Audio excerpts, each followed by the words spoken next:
Guys, good afternoon. Ito ang hapunan ko.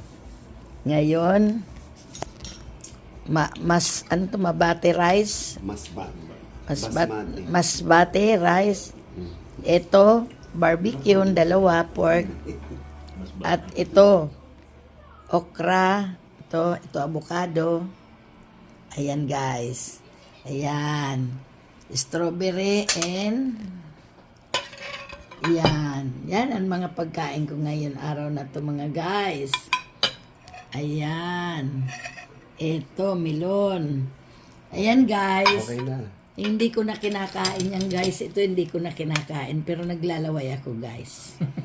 Ito lang ako guys. Thank you mga guys. Don't forget to like and share. I love you guys. Mua, mua, mua.